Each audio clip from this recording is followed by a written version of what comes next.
Hello and welcome. Thank you so much for joining us today.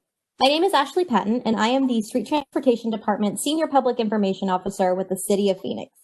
But more importantly, I am joined by a panel of experts who are excited to talk to you about an update to the Downtown Transportation Plan. As we strive to engage with our community, even during these challenging times, we really appreciate your input and your time watching this presentation. So first, I'd like to welcome Street Transportation Department Director Keeney Knudsen for some opening remarks. Thank you, Ashley. And I want to thank everybody for joining us on this to learn a little bit more about the Downtown Transportation Plan update. Whether you're new to this process or it's something that you've been very familiar and active involved in over the years, I want to make sure everybody understands that this is an update to what we did back in 2014. In 2014, we looked at downtown transportation to ensure that as the downtown area grows and redevelops, more people are living here, more people are working here, that we have a transportation system that is able to accommodate that and be able to get people around as efficiently and effectively as possible.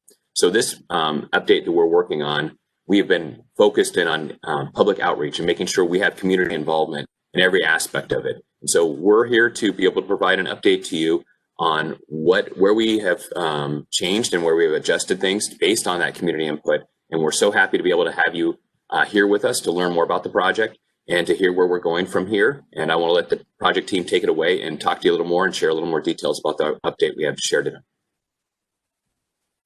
Next, I'd like to introduce Chris Kowalski.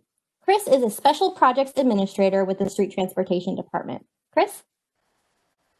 Hi, Ashley. My name is Chris Kowalski with the Street Transportation Department. As Ashley mentioned, I'm a Special Projects Administrator with the department. And so we're really excited today to talk about and be here to talk about the Downtown Transportation Study and some of the elements that is included and what we found in terms of working with the community, and then also sharing those findings today. Thank you, Chris. Next, I'd like to welcome Matt Wilson. Matt is one of our traffic engineers, and he will also be sharing information about the study today. Matt?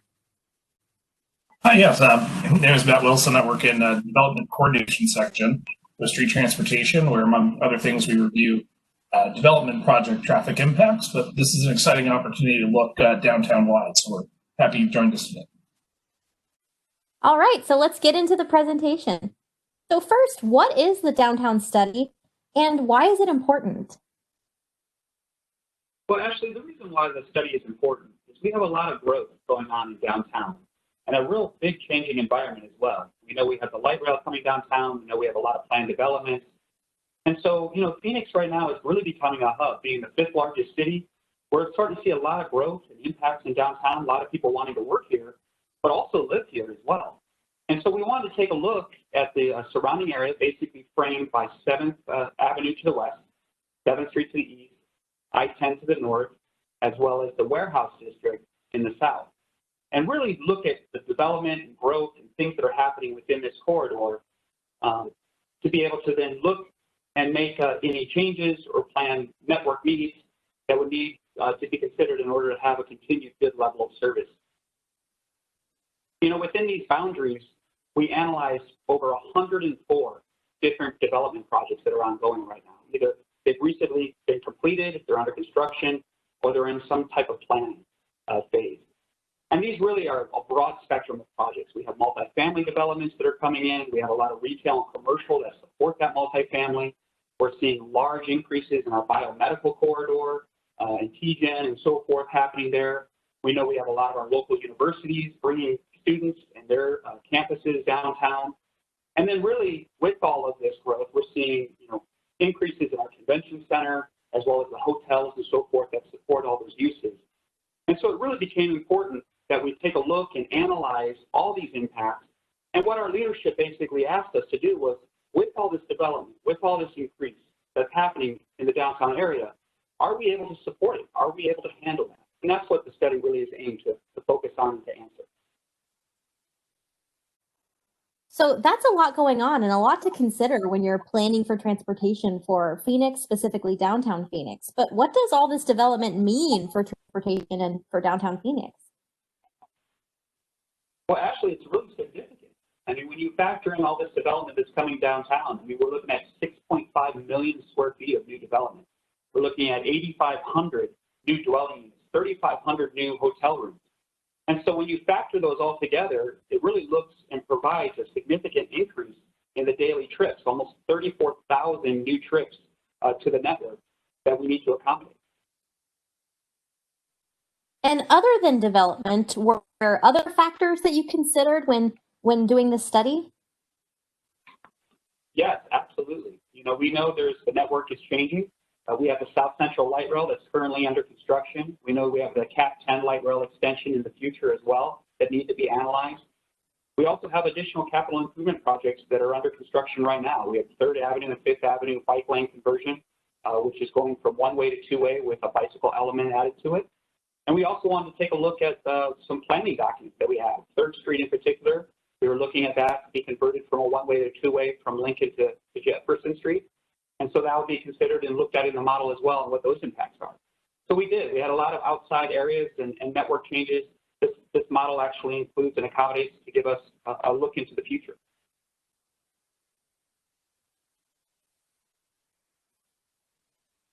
And how does this study work exactly? Matt or Chris, can you explain a little bit about the scenarios, models, simulations? There's a lot of words being thrown around.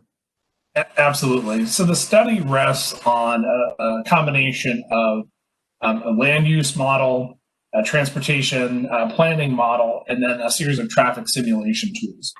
So what those terms mean together is that it's using computer software to create miniature versions of real life, where we can make changes, we can look at things in this computer program and understand how changes in the real world or out on the street would be realized before investing any money to do so. So specifically with the downtown study, we're using a land use model that considers for each property, each development, what the land use is, whether it's residential, commercial. We look at the number of people that would be associated with that and even their socioeconomic profiles. From there, we can project the numbers of trips that those people are going to make, either by vehicle trips, by transit, by active modes. And then we can use the traffic engineering tools associated with this model to start assigning those trips to specific streets, to specific routes, and then how that impacts specific intersections. So the tool that's being used for the traffic analysis is called a dynamic travel assignment.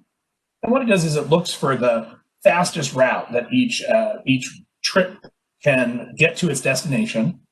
And it runs that until we can see a balance in the system.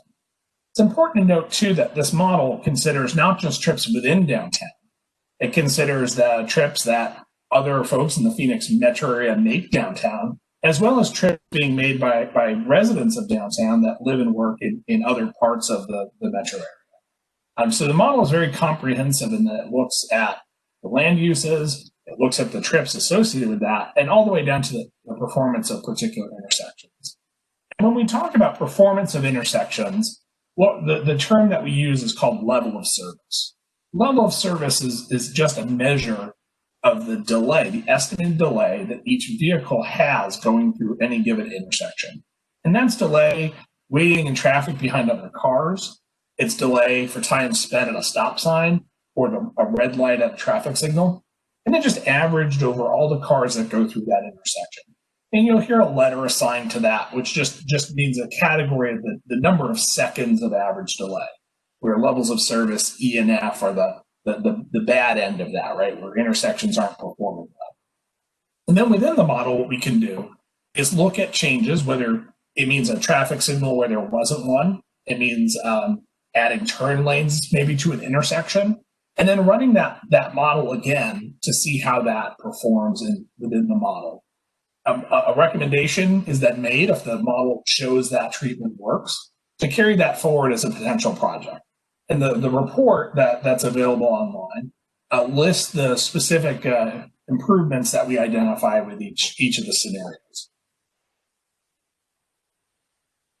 Got it. Okay, I think that's really helpful, Matt, to explain for those that are going to view the report exactly what all of that, those titles and those different types of words that traffic engineers use to help them fully understand and digest that report. Can you share, what are we seeing on our screen here? What is this purple and green little diagram? Absolutely. So this is just a image, a snippet of an image from the model, specifically the VSUM model. And what this is showing is the level of detail that goes into building a model like this. So here we see the intersections of Washington and First Avenue and Washington Central. The lanes, you can see the number of lanes, you can see the different movements, right, that are separated out from the intersection. In purple, we can see areas where there might be conflicts. And there's also a line, it includes the light rail tracks that go through these intersections as well. This level of detail is quite vast. It takes hundreds of hours to program a model, which is why it's such a special opportunity for us to be able to use a model like this downtown-wide for this particular effort. And after all of these models, simulations, predictions were done, we ended up with a few scenarios. Do you want to walk us through the scenarios? Yeah, absolutely. The scenarios are really related to the questions we're trying to answer by conducting a study like this. The first question we were asked by City Council was, is traffic going to work downtown after all this development occurs? Will people still be able to drive around and not just be stuck in traffic jams? And the first way we look at that is to consider the baseline, right? If we go to the future, which for our study we considered 2025, we look at if all the development comes, the light rail comes in, but we don't make any other improvements, what do we expect to see for downtown traffic?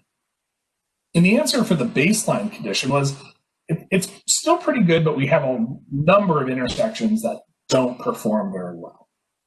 And so scenario one is developed to start looking at traffic improvements that would accommodate all that growth. And so scenario one, we look at each intersection that's not performing, try out different fixes in the model, that dropping in a traffic signal, perhaps adding some lanes if they would fit. And we do that all throughout the downtown system, continuously rerunning the model until we find a series of solutions that we would want to recommend that show the model reaches the best outcome that we can find. And so that's what scenario one is. It's looking ahead at the first range of traffic improvements that we would expect to be able to be needed to meet the needs of additional development related traffic in downtown. Scenario two goes a little bit further. It assumes a much larger scale of development. And we conceived of this idea for a scenario because about a year ago, as we were preparing to finalize our study, we became aware of two very large development projects that we had not currently identified. And when we looked at that and tried to understand if those development projects meant significant additional changes were needed, we found that they were. And so to prepare for that and prepare for future development that we did not expect, that we did not have identified, we wanted to perform the model again, run the model again with additional growth beyond what we expect. So scenario two we called is Phoenix is open for business. And what we found is that with some additional traffic improvements, beyond those we found in scenario one, downtown can accommodate much more growth than we currently see in this development cycle. And we're highly encouraged by that. Very interesting. Thank you, Matt. So if I'm understanding correctly, we did one scenario based upon primarily where we're at now. We did another scenario to take it up a notch and to really be open for business based upon all of this development that's coming in, to identify where our transportation and where the traffic would go in both of those scenarios. But it's important to note that this isn't the only these aren't the only two scenarios that we ran through, right? Traffic engineers weren't just working in a silo at computers, working up all of these simulations. Instead, we also involved the community. Chris, can we speak to that a little bit? Yeah, absolutely, Ashley. One of the first things we did is we kicked off with 3 public meetings in order to get that community input. Really, we asked the community to really be our eyes, right, out in the streets, right, understanding, what intersections didn't seem to operate that great, what areas seem to have a lot of congestion on roadways and so forth. And so we asked them to be able to kind of tell us that. And so they were able to provide us over 290 comment cards, right, that actually look at specific intersections, specific areas, and so forth for us to really focus in on and look at and analyze. One of the interesting things that came out, though, out of those 290 comment cards, as well as some of the meetings and conversations we were having with ones in the community, was really a need or a want to look at multimodal connectivity, right? Bike and pedestrian improvements and so forth. And so after receiving that feedback, what we really wanted to do is we went back and worked with our consultant to add a third scenario. And that scenario is really based upon finding, here it is on the screen here, finding opportunity corridors, right? And what an opportunity corridor really is after we look and assign all these growth and all these development into the network, was there specific links, specific areas that really had additional capacity or a good level of service even after the assigned trips of traffic, as Matt was talking about? And so that's what you see here in scenario 3 is these corridors. And really what this is for the community to really have a starting point for conversation, right, for future planning efforts, to be able to look at this data and then understand that there are scenarios or there are corridors that we can continue to have further discussion for future bicycle or multimodal improvement projects, and to really be more specific and focus in on these corridors.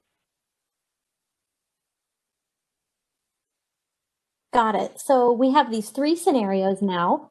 And how would you sum that up? What did the study find? Well, the study found that overall, the downtown network is very healthy. You know, our internal circulation downtown with the expected growth as well as the future growth really works well. We do have the ability to accommodate future development in downtown, which really is exciting to continue to see our downtown grow and really mold into the 5th largest city in the country like we talked about before. But one of the other exciting things is it really gave us an opportunity to really answer a question or begin to answer a question with our community with opportunity or scenario number 3, really looking at opportunity corridors and start to have that engagement early and kind of give them a baseline or a jumping off point in order to have those conversations on specific corridors. So we're really excited about that.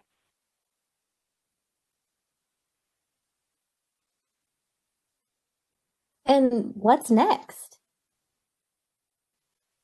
Well, what's next is this study is going to be utilized with our private development review.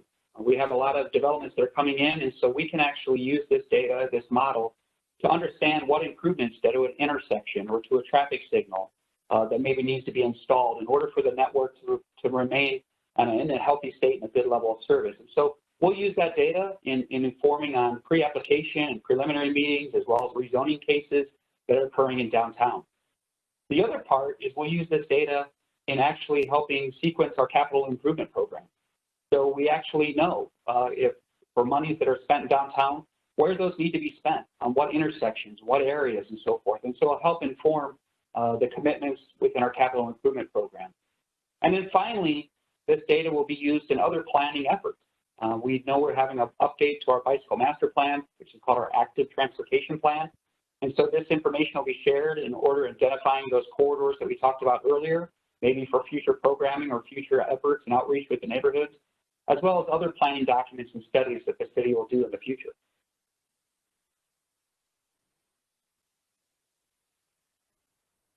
Awesome. Well, thank you so much, Chris and Matt, for walking us through the City of Phoenix Downtown Transportation Plan update and explaining the details. I'm excited that the Street Transportation Department is looking at all different modes of transportation so that all users of our roadways will be in good shape, even though we continue to be a really fast-growing city. And thank you so much for all of those that tuned in to watch this video. Please let us know if you have any questions or comments, and check out the full report and the full Downtown Transportation Plan update at the project website, phoenix.gov/streets/DTPU. Thank you so much and safe travels.